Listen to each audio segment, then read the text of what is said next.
Hey everybody, this is Scott Lawrence from Lawrence Hypnotherapy, and thank you for being on this page. Thank you for opting in for this ebook, How to Treat Addiction During COVID Lockdown. It's such a strange time for people, and it can be difficult, whether you're a therapist and you're helping other people to overcome addiction, or perhaps like whether you're dealing with addiction yourself, potentially even both. There's some topics that I'd really love to get into you today about what's really going to help everybody, what's really going to make this easier, and what's the mindset behind this. And there's really the inner world and the outer world all covered in this book. So let's get straight into it. So with the inner world, there's really three parts that we're looking at. So imagining a better future. It may not sound like the first move that somebody wants to take when they're looking to cure addiction, but it really is. Like if we look at this and say addiction is caused by three factors. The first one is unmet emotional needs, whether somebody is bored, lonely, stressed, or perhaps they're crowded, whatever it is.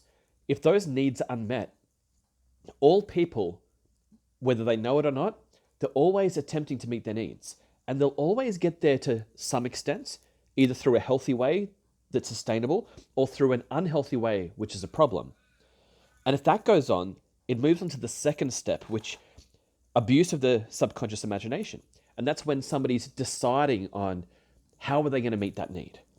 If their imagination lands on it's going to be alcohol, snacks, smokes, heroin, cocaine, ice, meth, whatever their particular addiction is, after seeing 4,000 people for various addictions, including smoking and others, this is what happens is that people first, a picture comes up in their mind about how they're going to solve things.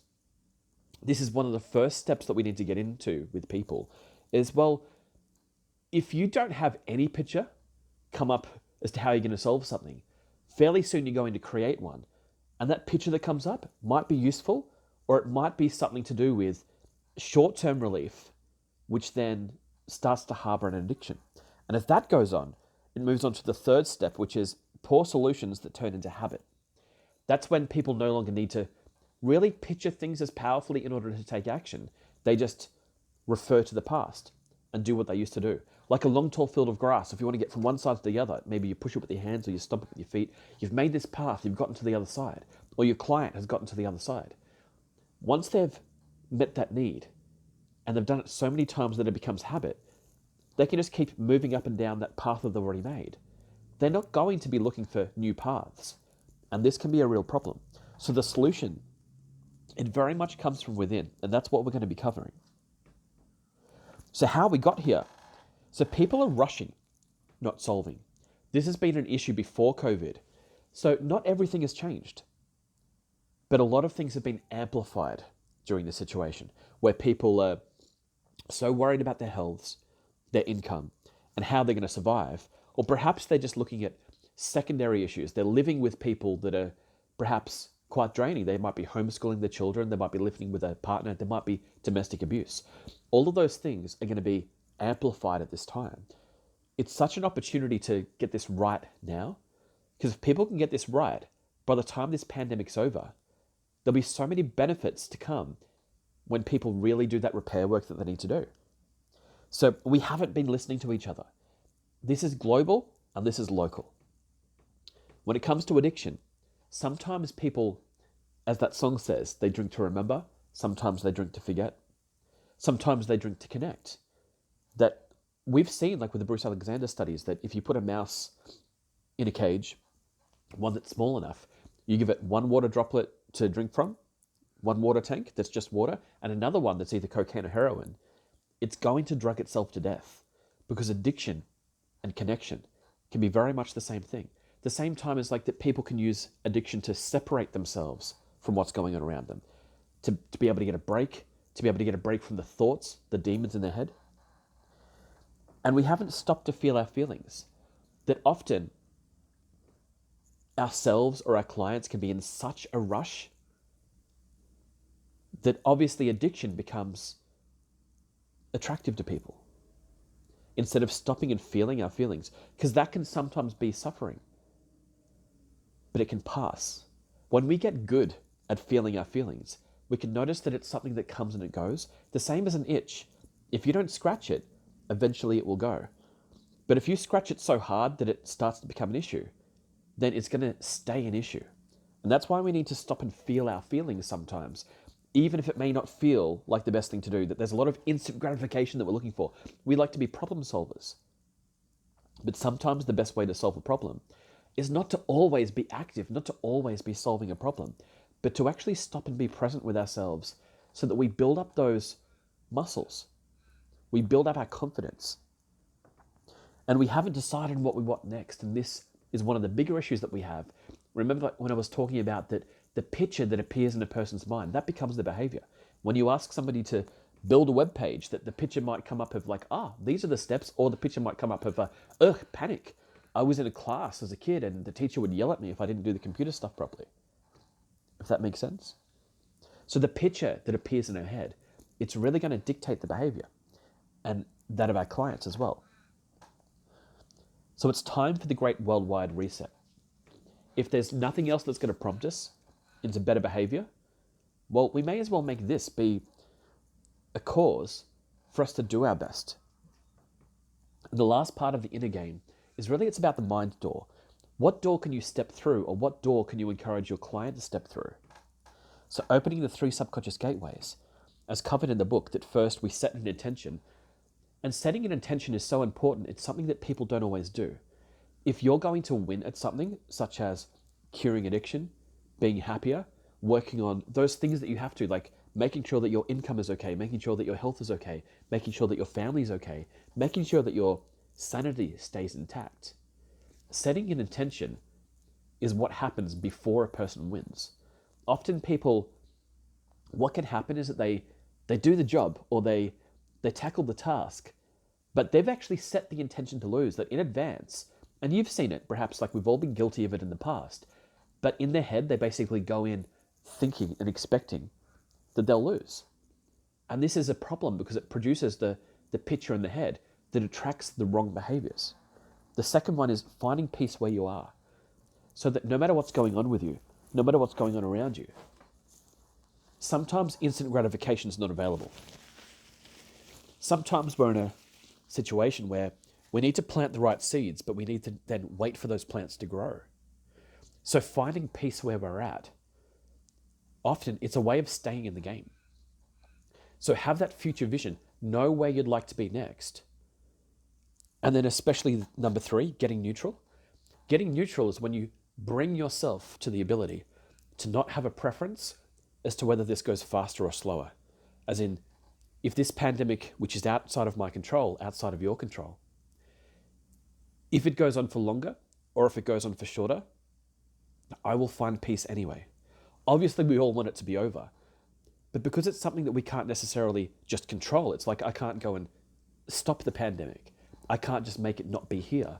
It's something that I have to live within for the moment. Getting neutral actually gives you power. I don't know if you've ever seen those arm wrestles sometimes, where it's not always the strongest person who wins. Sometimes it's the person who goes for neutral. It's the person who lasts. It's the person who stays. And often that's how you win. Set your goal, move towards it, take daily steps. But don't rush. Because only by winning the emotional game can we also find outward success in our lives. And then there's the outer world as well. So let's take a look at the source code. What's really going on around us? What have we learned in the last 5 years, 50 years, 100 years about ourselves, about psychology, about the world? The rules of life is really that, number 1, we are here to do our best. That doesn't mean better than our best. We're here to stretch ourselves, but we're not here to stress ourselves to the point of breaking ourselves. We're here to do our best. And that's it. Do your best, but also making sure that we're doing our best. Number 2, money, health, and relationships, they all start by winning the emotional game. So people often make much better decisions when they've managed to find peace first. And that's why getting neutral is so important. That's why we need to be able to bring ourselves to have less of a preference as to how the world's going sometimes, so that we can live within it. Because if we can stay, if we can survive, if we can live within it, no matter how it is, then we can start to influence, we can start to improve it, we can start to bring that better vision of the future. into play. And number three, people need you as much as you need them. So they might play particular emotional games because it makes them feel good. But everybody, in a way, they still like you being around. They need you. If you need people, and if ever you feel that your life is not meaningful, that's an illusion. Because people really do need you. That passion can be there when you realize that the thank you is not always out loud. Sometimes, like whether it's kids, whether it's foster kids, whether it's your siblings, whether it's your parents, whether it's your friends, what you're doing for people, sometimes you'll never actually directly see the result yourself, but you've mattered to somebody. You've made a difference in somebody else's life. And then number four, the resources are around you, but only some people can see them. It's like if you buy a red car, you're going to see more red cars. If you buy a blue car, you're going to see more blue cars. And so what this is the brain sorting for what information it wants to pay attention to.